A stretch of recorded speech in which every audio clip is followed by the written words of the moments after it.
segue o líder. Esse jogo é 3 vira, 6 ganha. Foi combinado, cara. Aqui é Flamengo. Seja bem-vindo ao canal SR Fla. Se inscreva no canal se você não é inscrito. Ative o sininho para receber mais. E meta o dedo no like para ajudar a gente, né? Por favor. E vamos lá agora num corte aqui do troca de passe pós-jogo. Pós-treino, desculpa, mas vamos lá, 6-0 pro Flamengo. A gente brincou hoje de como é futebol. Nós somos o líder da tabela. Campeonato Brasileiro, quem manda é Flamengo. Direito de imagem, Sport TV, Grupo Globo, link na descrição e bora conferir agora. Tá aí então, Pedro, todo feliz pelos 2 gols marcados, um longo tempo afastado do futebol, foram 7 meses, hoje se reencontrando com as redes. Só um detalhe, ano passado quando o Flamengo venceu o Juventude no Maracanã, já era a 31ª rodada do campeonato e já havia poucos sinais de que o Flamengo alcançaria o Botafogo na liderança. O Flamengo jogava para se manter no G4 àquela altura. 60 mil pessoas no estádio. Pois é. É sintomático, né? 31 mil torcedores, metade do público daquela noite, hoje contra o Juventude. Alex, boa noite. Você, como um bom camisa 10 que foi, deve ter se divertido como eu ao ver a Arrascaeta em campo, né? Quando o Arrascaeta melhora a parte física, quando ganha um pouco de ritmo, o que ele é capaz de fazer é muito agradável de se ver, não, Alex? Boa noite. Boa noite, Felipe, Mansur, todo mundo que está em casa. É gostoso, né? É de você poder ver. Espero que eles também, imagino que ele esteja super feliz com esses 3 últimos jogos aí. E é realmente prazeroso o cara que tem que fazer a diferença dessa maneira, né? Então, o desbloqueio dessa dificuldade de gols que o Flamengo passou por um tempo acaba acontecendo em 2 bolas paradas, né? Que isso aí foi o primeiro e o terceiro gol. Isso acaba desbloqueando. O jogo acabou ali, né? O jogo acabou ali, né? Até pra gente ficar assistindo. Matou, né? E pela maneira que o Flamengo veio pro jogo, que o Juventude acabou, vamos dizer assim, não vindo pelo mérito do Flamengo, mas o Juventude já foi mais indigesto. E é um jogo realmente para aprender pro restante do campeonato. Mas foi um jogo eficientíssimo e ver o Arrascaeta dessa maneira. É aquele negócio, cara. O cara tem que brigar por artilharia, por ter mais assistência. Depois de esse nível de eficiência, você também vai com todo mundo, além do Pedro, que é muito bom ver ele voltar, independente até dos 2 gols, mas voltando já marcando. É muito bom você poder dar sequência depois de jogos como esse de hoje. E olha como ele resolve rápido a jogada. É um biquinho de canhota. Nem apoiado direito ele tá. E a batida é muito rápida. É de muita categoria o gol, né? E tirando do goleiro, é uma categoria. Ele já sabia o que ia fazer, né, Alex? Quando ele viu a bola chegando, o zagueiro, ele falou, se eu der um biquinho, ela vai ficar no jeito pra eu bater, né? E ele bate, se ele não bate do jeito que ele fez ali, e não é só bater, mas bater com a eficiência ali, com a eficácia de coisa, o defensor do Juventude ia acabar roubando a bola. 4º jogo seguido que ele começa pelo Flamengo, ele não terminou esses jogos, claramente o Felipe Luiz. Hoje poupou, né? Ele faz o gol e sai. Isso, exatamente. Tem um cuidado com ele para não extrapolar e para não causar problemas mais adiante, tem um cuidado com ele para que ele fisicamente esteja sempre saudável. Esse é um dos desafios do Flamengo. O Flamengo tem um elenco que é muito forte. A gente já fez ressalvas quanto à questão de ter mais pontas do que jogadores que jogam por dentro. Agora, se o Flamengo conseguir ter a maioria dos seus jogadores saudáveis por longo tempo na temporada, mais forte ainda será. Com a recuperação do Pedro, mantendo o Arrascaeta participativo muitas vezes, porque o Flamengo tem coisas que são muito interessantes no jogo do Flamengo, na forma como o Felipe Luiz monta. A gente já falou sobre times que vão pressionar o Flamengo, como o Flamengo é excelente nessa capacidade de sair de trás e encontrar espaços às costas.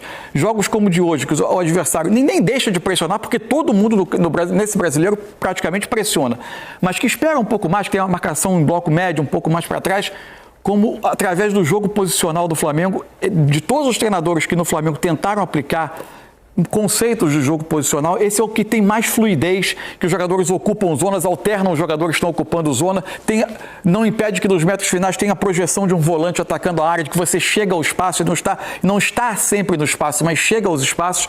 A forma como o Flamengo faz isso é muito interessante. No 3º gol, a maneira como o Flamengo, a bola sai jogada de trás, acha o Michael pelo lado e a partir dali acha Gerson e Arrascaeta entre as linhas para ter o passe para o Plata.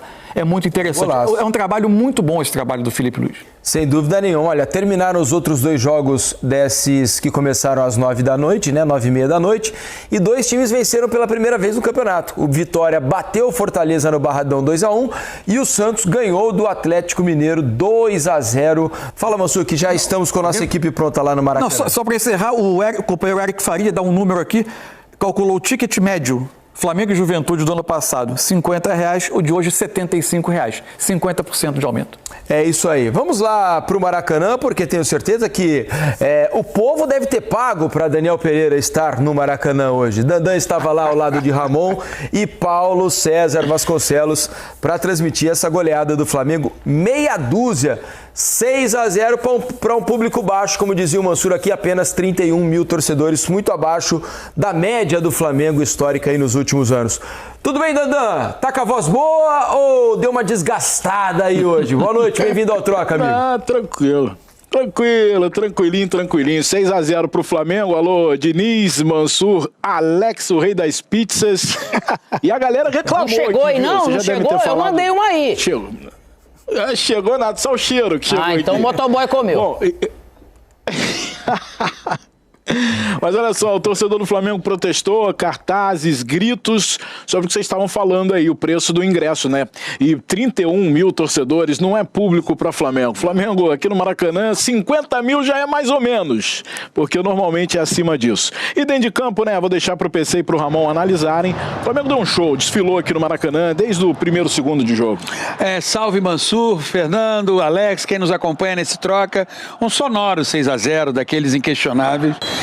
De um Flamengo que foi avassalador do primeiro ao último minuto. Não permitiu ao Juventude sequer se entusiasmar com o jogo, sentir alguma possibilidade de buscar ofensivamente criar alguma situação. O Flamengo dominou de uma maneira ampla, geral e restrita. E curioso, né? Uma semana atrás o Flamengo deixou esse mesmo estádio derrotado pelo Deportivo Córdoba numa atuação altamente frustrante. Uma semana depois, fez aquela que eu considero a sua melhor atuação no ano, Ramon. Fala Diniz, Mansur, Alex, boa noite meus amigos. Olha, eu falei na transmissão e eu pontuo aqui, partida perfeita do Flamengo hoje, especialmente no primeiro tempo. E não foi contra qualquer adversário, né? O Juventude estava bem no campeonato. Então, isso, o Juventude tem métodos, gatilhos de saída de bola, de sair da pressão, de forma interessante. Mas hoje o Flamengo estava tão ambicioso, tão concentrado na partida, que conseguiu tirar o Juventude, essas coisas boas que tem o Juventude. Juventude, como o Mansur falou, é uma equipe que pressiona sim, é uma equipe organizada, tem um balanço defensivo muito legal, fecha muito bem o setor de campo, mas o Flamengo hoje, com o seu posicionamento, com sua velocidade, a sua dinâmica de jogo, o Michael, esse que perdeu esse gol aí que era para ter feito, mas pisando na linha literalmente, conseguiu espaçar essa linha defensiva do Juventude, e a partir daí, o que o Mansur falou também, o Gerson vinha por dentro, o Arrascaeta balançava aí, esse gol foi espetacular na passada, olha como ele domina com o biquinho e na mesma passada ele já finaliza. Foi o Flamengo hoje, meus amigos, que nós no final da transmissão demos, né, o PC, o Dandan perguntou, qual foi a nota do Flamengo hoje? 10. Nota 10. E pra finalizar, Diniz, a tua sorte é que o Mansur tá sem o tático hoje, senão ele ia ficar o programa inteiro falando que o Flamengo fez muita coisa boa hoje, hein? É isso, Diniz. Eu queria saber qual foi o gol mais bonito, hein? Pra você, PC, foi do Arrasca ou do Plata? Do Arrasca. Porque foi diferente. É um chute seco. Igual o quê? É igual uma folha. Folha seca. Uma folha que cai, né? Assim, e de uma simplicidade. Ele tem uma coisa muito interessante, porque ele é sofisticado e simples ao mesmo tempo. Pode parecer contraditório o que eu estou dizendo, mas a definição do lance é simples, mas o acabamento é sofisticado. E o legal, o retorno do Pedro, né? Balançar a rede. O artilheiro do Maracanã, 95 gols no novo Maraca. Testou essa aí, depois perdeu o pênalti, pegou o rebote do pênalti, jogou pra rede. E é o que ele sabe fazer de melhor. E a torcida, o Bruno Henrique entrou no lugar do Plata, jogo já desde o primeiro tempo definido, e houve um momento em que a torcida gritou o nome do Bruno Henrique, que não surpreende, afinal de contas a torcida vai fazer questão de, nesse período, enquanto ele estiver jogando, de abraçá-lo. O torcedor tem isso, ele pode até querer criticar depois, mas nesse instante, ainda mais sendo o torcedor do Flamengo, que é um devoto, um otimista, um confiante, ela fez questão de abraçar o Bruno Henrique. Olha, Dandan, eu não sei se o mais bonito foi do Arrascaeta ou do Plata, mas eu sei que o mais importante foi do Pedro, pela volta, pela maneira como ele se portou, a maneira como ele jogou, mostrando que está 100% recuperado e está buscando melhorar cada vez mais, ganhar mais minutos cada vez mais. Se pudesse batizar o gol, o primeiro que ele fez, não de pênalti, houve uma época que você tinha atacantes no futebol brasileiro que batizavam gols, Dario era um deles. O Pedro certamente teria batizado aquele primeiro gol de cabeça no cruzamento do Wesley com "eu voltei para ficar". E olha só, Dandan, Diniz. 227 dias. 227 dias o Pedro estava sem marcar um gol, né? Imagino que ele estava com saudade das... E na fome. Na fome, como o Flamengo todo. Ele tava numa fome hoje. parecida com a do Dandan. É mais ou menos isso. Agora, ó, eu quero uma pergunta para Ramon, especialmente para Ramon e para Alex. Por que essa mania, depois que o Jorginho, brasileiro, italiano, começou a bater os pênaltis dando aquele saltinho antes da bola, que só ele fazia, uma série de jogadores começou a querer fazer igual como o Pedro? Por que esse saltinho? Eu não consigo entender o porquê desse saltinho antes da bola. O Pedro bateu o pênalti, fez o gol no rebote, mas bateu mal a beça o pênalti hoje. Você tem explicação, Ramon? Você já bateu pênalti alguma vez na vida em jogo valendo ou só em disputa, hein? Bateu mal pra caramba. Eu não bati mesmo. porque tinha o Alex no meu time, ele batia todos, era muito fominha, ele não deixava bater nenhum. Mas assim, o Diniz, eu acho que é o jeito dele bater, que ele se sente confortável. Disso, na verdade, né? Não quer dizer que com o saltinho você vai fazer o gol, vai bater melhor ou pior. Eu acho que com o apoio, me parece que fica um pouco pior de fazer isso. Porém, cada um vai ter a consequência para esse tipo de treinamento de situação. Outro detalhe, Pedro já marcou 2 gols no Campeonato Brasileiro, né? Imagina-se que lá na frente vai brigar pela artilharia. Hoje, os artilheiros são Pedro, Verratti e Arrascaeta, que hoje se juntou aos dois. E isso que estourou o elástico do Pedro, né? Que ele tentou dar o elástico, estourou e ele sofreu o pênalti. É verdade. Valeu, Dandan. Obrigado, meus amigos. Obrigado, Ramon. Valeu, gente. PC, um grande abraço. Obrigado pela presença aqui no Troca de Passes. Bom descanso para vocês.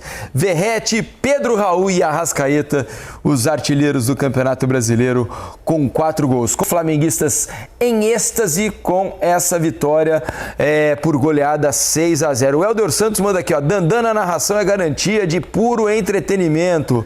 Bom demais. Super entretenimento. O Helder Santos diz: o imperador voltou. Pedro voltou voando. A galera tá feliz também com o Pedro. Não é fácil, né, cara? Não é comum assim, porque ele é muito especial, cara, o jogador. Porque, meu Deus do céu, voltar depois desse tempo todo com essa volúpia é importante. E a Rita de Cássia manda: Arrasca um show à parte. E o meu Mengo está jogando sob a sua maestria. E o Arrasca, se a gente for ver das 2 faltas que ele bateu, uma ele tira um pouco mais o peso, né? Ela faz, e na segunda ele bate ela um pouco mais rápida. Então isso confunde naturalmente a defesa, deve ter sido treinado e pensado, mas quando você tem de repente um especialista, essa sensibilidade dos momentos, nas 2 acabaram dando certo, porque a eficiência dele foi absurda. Agora, o Mansur, Alex e amigos do Troca de Passes.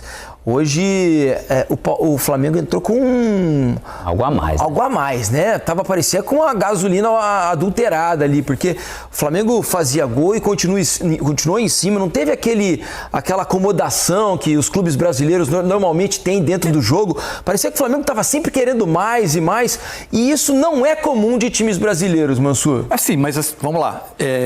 Às vezes não é comum porque o calendário impõe que seja assim, né? Acho que é só isso. Dentro do que. Não, eu tô acrescentando um elemento, assim. Eu não acho que os times brasileiros por si só sejam desinteressados ou sejam displicentes. Não acho que isso seja uma característica do time. Desinteresse, é uma questão de acomodação dentro dos jogos. A partir do momento que você consegue uma vantagem mínima, já é uma para esse jogo específico dentro do jogador. Para esse jogo de específico. Defender o resultado ao invés de tentar matar o jogo, né? A gente já conversa sobre isso. Felipe Luiz está sentando para a entrevista coletiva, a gente vai mostrar ao vivo para vocês aqui e daqui a pouco eu quero ouvir Mansur e Alex sobre essa questão também. Vamos ouvir o técnico do Flamengo depois dos 6-0, o Flamengo na liderança do Brasileirão com 10 pontos, mesmos 10 pontos do Palmeiras.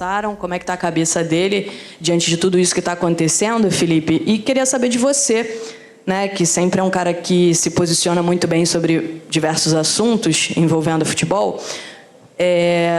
Esse assunto específico, como é que o futebol, as instituições, os clubes podem trabalhar para que esse tema, né, das apostas esportivas, enfim, os jogadores, e a gente tem visto alguns casos no mundo de suspeitas, como é que se pode trabalhar para que se evite situações como essa do Bruno Henrique? A gente ainda não sabe o que vai acontecer, mas para que os jogadores estejam cada vez mais longe de situações assim. Bom, obrigado primeiro, boa noite. O Bruno, claro, eu conversei com ele, ele está normal, absolutamente normal, se apresentou com todos os companheiros e, como eu falei na outra entrevista, ano passado, a mesma coisa. A única coisa que pedimos, que ele deve pedir, mas eu peço por ele, é a presunção de inocência, né? Uma pessoa que tem o direito de se defender das acusações e ele tem a presunção de inocência. Então, como eu falei, é uma postura de uma pessoa que está totalmente tranquila, hoje entrou em campo, foi companheiro dos companheiros, foi amigo dos amigos e absolutamente normal. Enquanto, claro, ele estiver disponível, um jogador muito, muito, muito importante e está disponível para mim. Sobre as casas de apostas, né, hoje o Diego Ribas colocou um vídeo, para mim foi assim, o que eu quero falar, o Diego falou. Se alguém quer saber o que eu penso, tá, o Diego falou por mim ali. Quando eu era novo, assistia a Fórmula 1 com meu pai e todos os carros tinham uma propaganda de cigarro, né, hoje já não pode mais. Eu recebi várias ofertas para fazer propagandas de casa de apostas, não faço, porque eu sei o danino que é para as pessoas que apostam, né? É o vício que é uma droga, infelizmente. E daqui a 20 anos, a gente vai estar olhando e falar assim, caramba, todos os times, todos os lugares tinham anunciado casas de apostas, né? Mas o dano que está machucando, está fazendo em tantas pessoas, a gente não tem a real noção ainda, né, do que está acontecendo. E os jogadores, eles estão cada vez mais instruídos por o próprio clube. O Flamengo deu uma palestra sobre esse assunto, sobre o que os jogadores podem e não podem. Os próprios, na Espanha, por exemplo, desde que eu estava lá em 2015, 2016, falavam todos os anos, né, sobre o que a gente tinha, a nossa conduta, e o Flamengo fez isso esse ano. Então os jogadores estão cada vez mais instruídos para não serem nunca abordados. Boa noite, Felipe Luiz, Pedro Ramos. Tá aí, Felipe Luiz, técnico do Flamengo, em entrevista coletiva. Pegando o gancho nessa última resposta do Felipe, ele falou que não concorda com a questão da atitude, né, que ela mudou em relação ao jogo contra o Central Córdoba, mas em relação ao jogo de hoje, né, contra o Juventude. Mas o time foi muito diferente, né? Na estrutura, no jeito de jogar, no número de oportunidades que foram criadas. Claro que há diferenças entre um adversário e outro, sem comparar o Central Córdoba com o Juventude, que a gente não tem nem muita margem para isso, né? Mas o time foi muito diferente hoje em relação àquele jogo. O que ele está tentando combater ali é a tendência a reduzir quase todos os debates a uma questão de vontade. Não, de vontade. De vontade, sim, sem dúvida. Porque o jogador sempre quer ganhar. O que ele repetia, o que ele disse, ele não concorda com a mudança de atitude ou de postura. Que quase sempre a gente parece que o jogador entra em campo escolhendo se vai ganhar ou se não vai ganhar.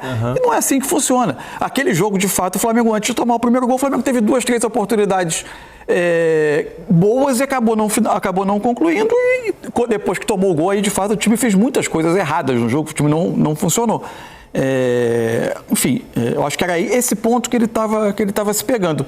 É boa a entrevista do Felipe, é corajosa em certo aspecto, né? Assim, quando ele fala sobre a questão de apostas, mas ele, ao mesmo tempo que ela é corajosa, ela mostra como o tema é complexo, né? Porque se a gente olha a entrevista, o Felipe está falando sobre uma opção dele até de vida, de fora do futebol, de não aceitar propostas de propaganda, de fazer anúncios de casas de aposta, e é uma decisão dele, pessoal, elogiável, que demonstra um compromisso dele com alguns valores dele e de limites que ele coloca. Mas para você ver como isso é complexo, ele dá essa entrevista, o que ele tem no peito, do lado esquerdo da camisa, do lado direito da camisa, uma marca. O que ele tem nas costas. Exatamente. E isso mostra o quanto esse tema é complexo. E por que eu insisto na questão de educar os atletas sobre isso? E educar não é só dizer você não pode, obviamente, manipular um resultado. É educar num sentido mais amplo, das suas relações pessoais, do tipo de informação que você pode compartilhar. Cuidado que você porque tem que ter, né? impossível que alguém hoje milite no futebol sem que seja transformado num veículo de propaganda de uma casa de aposta, porque elas estão ao redor do campo, elas estão no nome do campeonato, elas estão nas empresas como nós que transmitem o jogo, estão nos programas esportivos. As 20 camisas dos times da certamente, Série A. ou em alguma propriedade comercial de qualquer um dos 20. E o tempo todo o futebol hoje ele é exibido com as propagandas de aposta, quase que mostrando a todo mundo, olha, a experiência de viver o esporte, ela só é boa se você ao mesmo tempo estiver apostando junto. Bem, é isso aí. Estamos na liderança, na ponta da tabela, e o Flamengo jogou bonito hoje. Hoje não tenho nada do que falar e do que reclamar. É assim. Ponto. Daqui pra frente agora é curtir até a virada do dia. Amanhã é focar e pensar agora no Vasco, lá no Maracanã, sábado, pela 5ª rodada, né? E o Felipe Luiz, ele falou tudo. Eu faço das palavras deles as minhas, e a gente agora é direção e foco até o final da temporada, beleza? Se gostou do vídeo, se inscreva no canal ASR Fla. Ative o sininho para receber mais. Meta o dedo no like para ajudar nossos trabalhos. Compartilha, comenta. Os antes e os rubro-negros são os que mais têm interesse. Beleza? Compartilha. Vamos ser recíprocos. Até a próxima. Saudação rubro-negra.